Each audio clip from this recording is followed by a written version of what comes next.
Bien-aimés dans le Christ, que la grâce de Jésus-Christ notre Seigneur, l'amour de Dieu le Père et la puissance du Saint-Esprit descendent maintenant sur nous pour nous aider à méditer cette parole afin qu'elle puisse porter du fruit dans notre vie pour la plus grande gloire de Dieu et le salut de nos âmes. En ce 4e dimanche du temps de l'Avent, j'aimerais méditer avec vous l'Évangile de Jésus-Christ selon saint Matthieu, au chapitre 1, du verset 18 au verset 24. Voici comment fut engendré Jésus-Christ. Marie, sa mère, avait été accordée en mariage à Joseph. Avant qu'ils aient habité ensemble, elle fut enceinte par l'action de l'Esprit Saint. Joseph, son époux, qui était un homme juste et ne voulait pas la dénoncer publiquement, décida de la renvoyer en secret. Comme il avait formé ce projet, voici que l'ange du Seigneur lui apparut en songe et lui dit : « Joseph, fils de David, ne crains pas de prendre chez toi Marie, ton épouse, puisque l'enfant qui est engendré en elle vient de l'Esprit Saint. Elle enfantera un fils, et tu lui donneras le nom de Jésus, c'est-à-dire le Seigneur sauve, car c'est lui qui sauvera son peuple de ses péchés. Tout cela est arrivé pour que soit accomplie la parole du Seigneur prononcée par le prophète. Voici que la Vierge concevra et elle enfantera un fils. On lui donnera le nom d'Emmanuel, qui se traduit Dieu avec nous. Quand Joseph se réveilla, il fit ce que l'ange du Seigneur lui avait prescrit. Il prit chez lui son épouse. Bien-aimés dans le Christ, saint Matthieu nous donne la manière comment Jésus fut engendré. Marie, sa mère, avait été accordée en mariage à Joseph. Joseph est de la maison de David.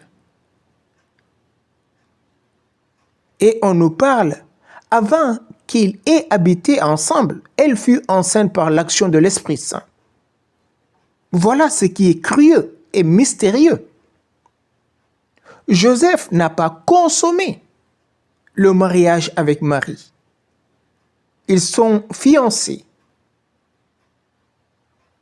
Et là, elle est enceinte.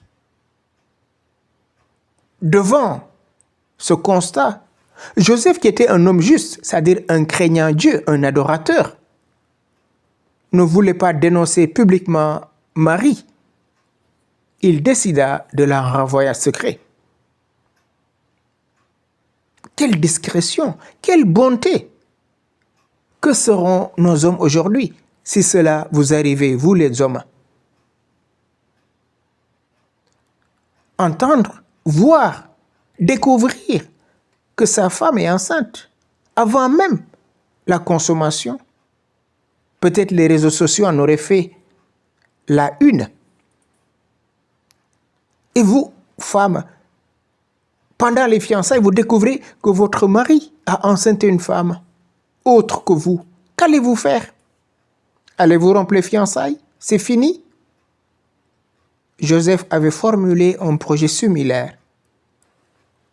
Voici que l'ange du Seigneur lui apparut en songe et lui dit : « Joseph, fils de David. » Il lui précise bien « fils de David » parce que Dieu avait promis à David, c'est un de ses descendants qui va régner éternellement dans la maison de Jacob. Joseph, fils de David. Autrement dit, rappelle-toi les promesses de Dieu.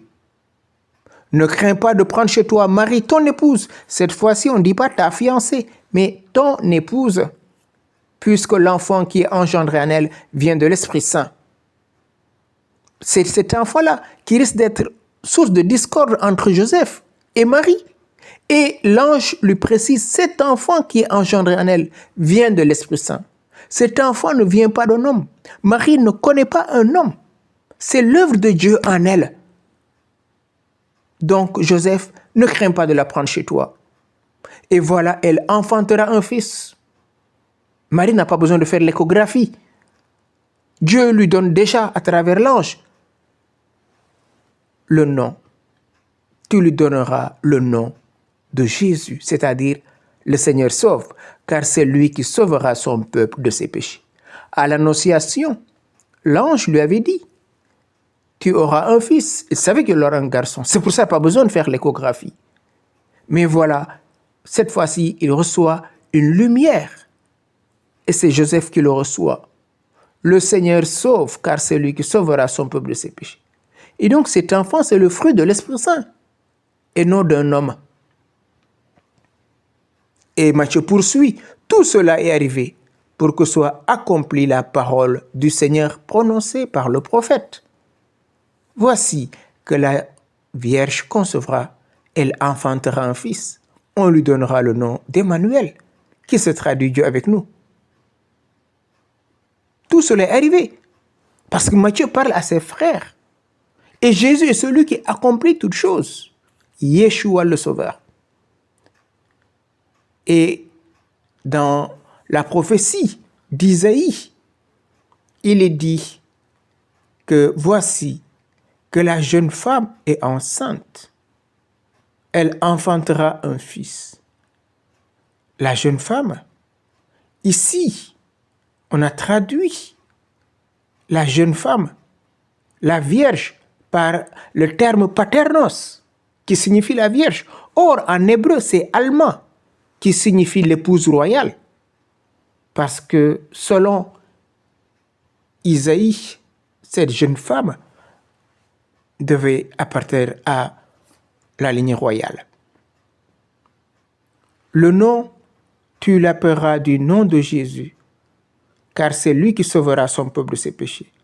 Matthieu commente tout cela est arrivé pour que l'écriture soit accomplie. On lui donnera le nom d'Emmanuel, qui veut dire Dieu avec nous. Et parfois, les gens nous disent, mais l'ange dit à Joseph, l'enfant s'appellera Jésus. Et pourtant, la prophétie avait dit Emmanuel. Oui, les deux termes ne se contredisent pas. Jésus et Yeshua. Yeshua, Dieu, c'est lui qui nous sauve. Et à la fin de l'évangile de Matthieu, bien sûr, Matthieu va donner sa réponse.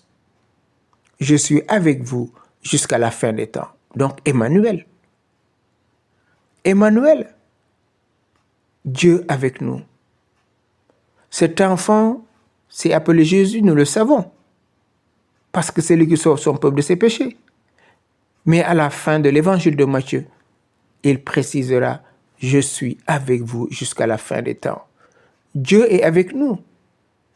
Être sauvé de ses péchés, c'est tout simplement savoir que Dieu est avec nous. Et si Dieu est pour nous, comme dira Saint Paul, qui peut être contre nous, frères et sœurs? Donc, ne doutons plus jamais que Dieu est avec nous. Vivons de sa présence et laissons-lui la place, lui la lumière du monde, qu'il vienne accomplir en nous, comme en Marie, sa sainte et unique volonté. Joseph, quand il se réveilla, il fit ce que l'ange lui avait prescrit. Il prit chez lui son épouse. Joseph va vivre avec Marie dans cette chasteté, en respectant le vœu de virginité de Marie, toute consacrée à Dieu. Et Joseph sera ce père pour Jésus et sera cet époux pour Marie. Prions, frères et sœurs, pour que nos familles retrouvent en ce temps la paix divine, en ce temps qui nous prépare à Noël, que nos familles, surtout les familles qui traversent des moments difficiles, retrouvent l'unité et la paix. Oui, Joseph n'a pas vilipendé Marie. Joseph a respecté Marie et l'a préservée de toute calomnie. Protégeons les couples et que vous, conjoints, protégez-vous mutuellement. Ça ne sert à rien d'étaler nos vies à travers les réseaux sociaux. Dieu est dans le silence. Et Marie rejoint le silence de Dieu. Et Joseph va laisser ce silence habiter son cœur. Oui, chers couples, soyez dans la discrétion. Que le Saint-Esprit maintenant vienne au secours de tous ces couples en difficulté. Seigneur, étends ta main, bénis ces couples qui risquent de se diviser. Bénis ces couples qui attendent la grâce de l'enfantement. Bénis ces couples qui se préparent au mariage. Bénis tous ces hommes et ces femmes qui attendent une âme sœur. Par la prière de Saint Joseph et de Marie, nous t'en prions, Seigneur.